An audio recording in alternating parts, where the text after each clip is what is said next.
अस्सलाम वालेकुम दोस्तों। हॉन्टेड स्टोरी में खुश आमदीद है। तैयार हो जाओ एक ऐसी दुनिया में कदम रखने के लिए जहां हकीकत और खौफ के दरमियान एक पतला सा पर्दा है। हर कहानी आपको अंधेरों के बीच में पुरस्रार जगहों में ले जाएगी, जहां हर आवाज़, हर साए आपके साथ चलेंगे। यकीन करना मुश्किल होगा कि ये सिर्फ अफसाना है, लेकिन हौसला रखो, क्योंकि हम आपको ले जा रहे हैं ऐसे सफ़र पर जो आप कभी भूल नहीं पाएंगे। लाइट बंद कर लो, हैंड फ्री लगा लो और अपनी आंखें बंद कर लो, क्योंकि हम आपको ले जाने वाले हैं इमेजिनेशन की दुनिया में। तो चलो सफ़र शुरू करते हैं। अस्सलाम वालेकुम, मेरा नाम राशिद है। मैं एक ट्रक ड्राइवर हूँ। ज़िंदगी के अक्सर दिन और रात मेरे इन्हीं सड़कों पर गुजरते हैं, और एक वाक़या मेरे साथ ऐसा हुआ जो आज भी मुझे याद है। ये कुछ साल पहले की बात थी। मैं कोयटा से कराची के लिए रात का सफ़र कर रहा था। रात का वक्त था, सड़क सुनसान थी और रोशनी भी इतनी कहीं नहीं थी। ट्रक के इंजन की आवाज़ सिर्फ आ रही थी। ये रास्ते काफ़ी लंबे और खौफनाक होते हैं, लेकिन हम ट्रक ड्राइवर के लिए ये सब मामूली बात है। एक ऐसी जगह थी जहाँ अक्सर ड्राइवर्स रुक कर चाय पिया करते थे और कुछ अरसा आराम करते थे। उस जगह का नाम था काला पहाड़। एक छोटी सी चाय की दुकान और कुछ पुराने चारपाइयाँ। मैं भी अपनी आदत के मुताबिक वहाँ रुका। रात के 2 बज रहे थे और थकन का असर होने लगा था। मैंने दुकान से चाय ली और ट्रक के पास ही चारपाई पर बैठ गया। थोड़ी ही देर गुजरी थी, एक बुज़ुर्ग आदमी मेरी तरफ आया। सफ़ेद दाढ़ी, लंबी चादर और आँखों में एक अजीब सी चमक थी। वो चुपचाप मेरे सामने आकर खड़ा हो गया और मुझे घूरने लगा। अजीब सी घबराहट हुई, लेकिन फिर सोचा कि शायद कोई फ़कीर होगा। मैंने पूछा, बाबा कुछ चाहिए? बाबा ने कहा, बस बेटा ये रास्ता छोड़ दो। उसकी आवाज़ में एक अजीब सी चीख थी, लेकिन वो बिल्कुल शोर नहीं था। ऐसा लगा कि मुझे अंदर से कह रहा हो, कि जैसे मेरे अंदर की आवाज़ हो। मैं हंसकर बोला, बाबा हम ट्रक ड्राइवर हैं, रास्ता नहीं छोड़ सकते। हमारी रोज़ी रोटी इसी रास्ते में है। बाबा ने बस सर हिलाकर मुस्कुराया, लेकिन उस मुस्कुराहट में एक अजीब सा दर्द था। फिर उसने सिर्फ इतना कहा, अगर ये रास्ते चले गए तो वापस नहीं आओगे। मेरे हाथ से चाय का कप गिरते गिरते दिल में अजीब सी घबराहट थी, लेकिन ट्रक ड्राइवर के दिल मजबूत होते हैं। हम ऐसे वाक़यात को इतना जल्दी सीरियस नहीं लेते। मैंने चुपचाप चाय ख़त्म की, ट्रक की तरफ चला गया और इंजन स्टार्ट किया। रात का सफ़र फिर शुरू हो गया, लेकिन उस बुज़ुर्ग की बात दिमाग में घूमती रही। थोड़ी देर के बाद मैं उसी रास्ते पर था जहाँ से वो बुज़ुर्ग ने मना किया था। अंधेरा घना होता जा रहा था और सड़क भी सुनसान थी। जैसे ही एक तेज़ मोड़ आया, अचानक से ट्रक का स्टीयरिंग लॉक हो गया। मेरा दिल ज़ोरदार धड़कने लगा। मैंने ब्रेक लगाने की कोशिश की, लेकिन ब्रेक भी काम छोड़ गई थी। ट्रक अंधेरों में सीधा जा रहा था और मुझे समझ नहीं आ रहा था कि ये क्या हो रहा है। और फिर अचानक ट्रक एक झटके से रुक गया। हर चीज़ खामोश हो गई, सिर्फ मेरी सांसें तेज़ हो रही थी। मैंने दोबारा इंजन स्टार्ट करने की कोशिश की, लेकिन इंजन स्टार्ट नहीं हो रहा था। और मैं गहरी सोच में था कि ये अचानक से गाड़ी को क्या हो गया है, लेकिन इंजन भी स्टार्ट नहीं हो रहा था। और मेरी सोच, अचानक मुझे लगता है कि कोई मुझे देख रहा है। तो मैंने खिड़की से बाहर देखा, तो मुझे ऐसा लगा कि मुझे कोई देख रहा है। मैंने ट्रक से नीचे देखा और मेरी आंखों के सामने वही बुज़ुर्ग खड़ा था, बिल्कुल वैसे ही सफ़ेद लिबास में, वैसी ही मुस्कुराहट, लेकिन इस बार उसकी आंखों में एक अजीब सी रोशनी थी। वो चुपचाप मेरे सामने खड़ा था, जैसे इंतज़ार कर रहा हो कि मैं कुछ बोलूं। देखा बेटा, समझाया था ना, उसकी आवाज़ मेरे दिमाग में गूंजती रही। मैंने सीधा ट्रक को चलाने की कोशिश छोड़ी और नीचे उतर कर देखा कि मैं बिल्कुल एक खतरनाक मोड़ के किनारे पर था। अगर ट्रक एक कदम और चलता तो सीधा खाई में गिर जाता। बाबा ने बस एक दफ़ा फिर मुस्कुराया और फिर चुपचाप अंधेरे में गायब हो गया। आज तक मैं नहीं समझ सका कि वो क्या था, एक रूह, एक सपना या मेरे खुद की तस्वीर। लेकिन उस रात के बाद हर दफ़ा जब भी मैं उस रास्ते से गुज़रा हूँ, उस बुज़ुर्ग की मुस्कुराहट मेरे साथ होती है। तो ये थी मेरी कहानी। अगर आपको अच्छी लगे तो अपने चैनल पे ज़रूर शेयर करना। चलते हैं अगली स्टोरी की तरफ। अस्सलाम वालेकुम, मेरा नाम याकूब है और मैं एक ट्रक ड्राइवर हूँ। हर दिन ज़िंदगी का एक नया सफ़र करते हुए पाकिस्तान की सड़कों पर, लेकिन कुछ सफ़र ऐसे होते हैं जो मंजिलों तक नहीं बल्कि अंजाम तक लेके जाते हैं, और वो अंजाम कभी कभी हमें डर और हैरानी की गहराइयों में दाखिल करते हैं। आज मैं आपको सुनाने वाला हूँ एक ऐसी कहानी जो एक रात का सफ़र जो मेरे दिल और दिमाग में कभी नहीं भूलेगा। तो कहानी की शुरुआत करते हैं। ये कुछ महीने पहले की बात है।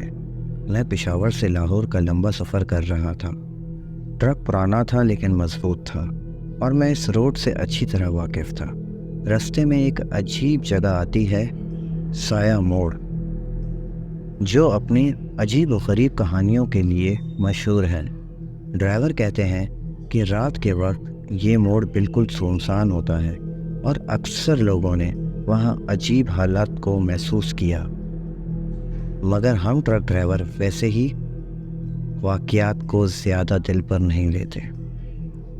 रात के करीब 1 बज रहे थे जब मैं सिया मोड़ के करीब पहुंचा। रात का अंधेरा था, सड़क बिल्कुल सुनसान थी, हर तरफ खामोशी थी। जैसे ही मैं मोड़ के करीब पहुंचा, अचानक ट्रक की हेडलाइट्स जलने बुझने लगी।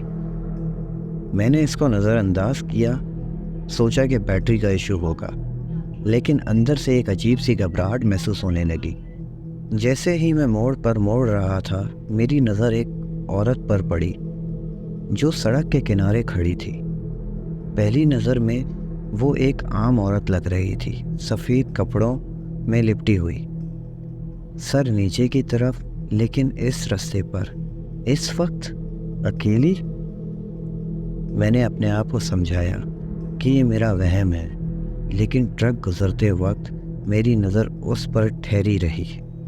उसने अपना सर उठाया और उसका चेहरा देखकर मेरी रूह कांप गई। वो एक औरत का जिस्म था, लेकिन चेहरा किसी औरत का नहीं था। उसके चेहरे पर इंसानी नक्श नहीं था, सिर्फ अंधेरा था। आँखों की जगह 2 काली काली जगहें और होठों की जगह एक अजीब सी दरार थी, जैसे कोई मुस्कुराहट हो लेकिन दर्द में डूबी हुई। मैंने फ़ौरन ट्रक का स्पीड बढ़ाया और आगे निकल गया, लेकिन वो तस्वीर मेरे जहन में छा गई। रात का सफ़र पहले से ज़्यादा भारी लगने लगा था। मेरे हाथ स्टीयरिंग पर मजबूत हो गए, लेकिन दिल ज़ोरदार धड़क रहा था। कुछ दूर चलकर अचानक ट्रक ने भी अजीब हरकत करना शुरू कर दी। स्टीयरिंग घुमाना मुश्किल हो गया। ट्रक खुद ब खुद एक तरफ मुड़ रहा था, जैसे कोई खींच रहा हो। मैंने ब्रेक दबाए, लेकिन ट्रक रुकने का नाम ही नहीं ले रहा था। आंखों के सामने सब कुछ धुंधला होता जा रहा था। और फिर एक जोर का झटका लगा और ट्रक एक अचानक रुक गया। इंजन बंद हो गया, सब कुछ अंधेरा था। ट्रक की हेडलाइट्स निकल गई थी और सिर्फ रात का अंधेरा बचा था। मैंने ट्रक से नीचे उतर कर देखा। मेरी आंखों के सामने फिर वही औरत खड़ी थी। इस दफ़ा वो बिल्कुल मेरे ट्रक के सामने थी। उसका सर नीचे था, लेकिन फिर से उसने धीरे से अपना चेहरा उठाया। इस बार उसके होंठ हिलने लगे, जैसे वो कुछ कह रही हो, मगर कोई आवाज़ नहीं थी। मेरी हिम्मत नहीं हुई कि मैं ट्रक से नीचे उतरूं। मैंने इंजन स्टार्ट करने की कोशिश की, लेकिन इंजन ने स्टार्ट होने से इनकार कर दिया। हर बार जब भी मैं इग्निशन ऑन करूं, उसका चेहरा थोड़ा और करीब आ जाता। जैसे ही वो बिल्कुल ट्रक के सामने आई, मैंने आंखें बंद करके आखिरी दफ़ा इग्निशन ऑन किया और ट्रक अचानक स्टार्ट हो गया। मैंने पूरी ताकत लगा कर रेस दी और ट्रक को वहाँ से निकाल लिया। पीछे मुड़कर देखने की हिम्मत नहीं थी। अगले दिन जब लाहौर पहुँचा, तब जाके जान में जान आई, लेकिन उस रात का मंज़र आज तक मेरी यादों में है। हर दफ़ा जब भी मैं सया मोड़ का रास्ता देखता हूँ, वो औरत की काली आंखें याद आती है। शायद वो कोई राह भटक गई रूह थी, या शायद कुछ और। लेकिन एक बात यकीन से कह सकता हूँ, कुछ रास्ते सिर्फ रात में जाने के लिए नहीं होते। तो ये थी मेरी स्टोरी। चलते हैं अगली स्टोरी की तरफ। अगली स्टोरी भेजी है हमें असद ने। असद बताते हैं, मेरा नाम असद है और मैं एक ट्रक ड्राइवर हूँ। मेरे काम का हिस्सा है सामान शिफ्ट करना, लेकिन एक रात का सफ़र ऐसा था जो मेरी ज़िंदगी को बदल के रख दिया। ये बात कुछ महीने पहले की है। मुझे लाहौर से एक फार्म हाउस तक सामान ले जाना था। घर के मालिक ने मुझे बुलाया था और चाबी भी मेरे पास थी।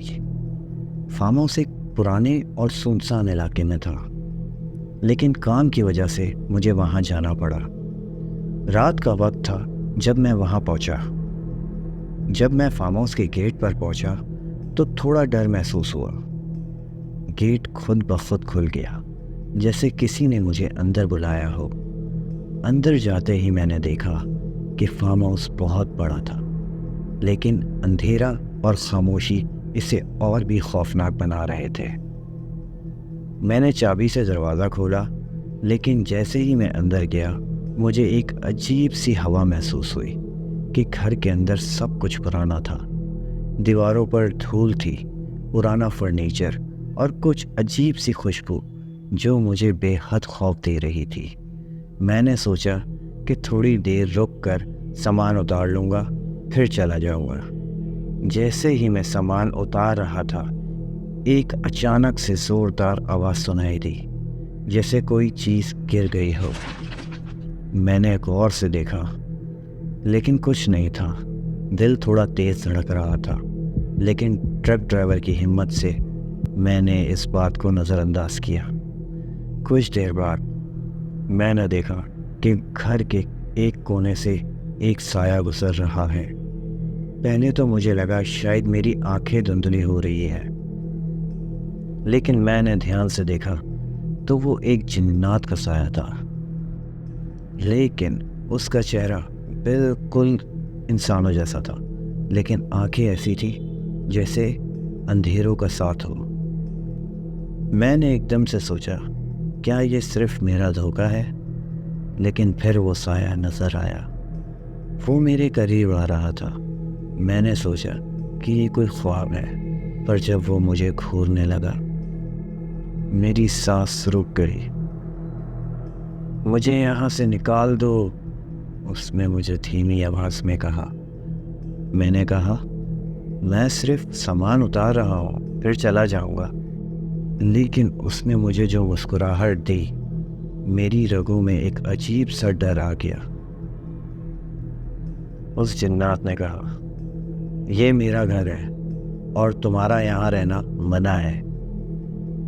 दिल में घबराहट थी, लेकिन मैंने हिम्मत नहीं छोड़ी। मैंने कहा, अगर तुम्हें मुझे यहाँ नहीं रहने देना तो मुझे चलो निकलने दो। उसने सिर हिलाया और एक बार फिर से गुस्सा दिखाते हुए कहा, तुम्हारा वापस जाना अब मुश्किल है। रात ख़त्म होने तक तुम यहाँ हो। मैंने तुरंत दरवाज़ा खोला, लेकिन वो बंद था। कोई भी चाबी से नहीं खुल रहा था। मैंने अपने आसपास देखा, सब कुछ अजीब था। फिर एक बेचैनी से देखा और मुझे महसूस हुआ कि वो जिन्नात मेरे आसपास है और वो मेरे साथ खेल रहा है। मैंने अपने साथ लाई हुई चाबी से कोशिश की, लेकिन हर बार दरवाज़ा बंद ही रहा।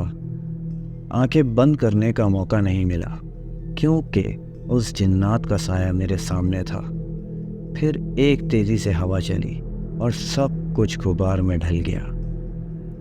मैंने आखिर में अपने आप को समझाया कि अगर मैं इस रात से बचा तो मैं कभी भी इस फार्म हाउस की तरफ नहीं आऊँगा। फिर जिन्नात ने कहा, तुम्हें मुझे देखने का हक नहीं, मेरे साथ रहना तुम्हारे लिए खौफ का सबूत है। मैंने एक बार फिर से दरवाज़ा खोलने की कोशिश की और इस बार वो खुला। मैंने बिना कुछ सोचे अंदर से निकल गया और भागकर ट्रक की तरफ किया। इंजन स्टार्ट किया और रात के अंधेरे में भाग गया। आज भी मैं किसी पुराने फार्म हाउस से गुजरता हूँ तो मुझे याद आता है वो खौफनाक रात। कभी कभी कुछ जगहें सिर्फ देखने के लिए नहीं होती बल्कि उनकी कहानियाँ सुनने के लिए भी होती है। तो आपको कैसी लगी मेरी कहानी? अगर अच्छी लगे तो अपने चैनल पे ज़रूर शेयर करना। आपकी कहानी बहुत अच्छी थी, शुक्रिया अपनी कहानी शेयर करने का। तो मिलते हैं अगले एपिसोड में, तब तक के लिए अल्लाह हाफ़िज़।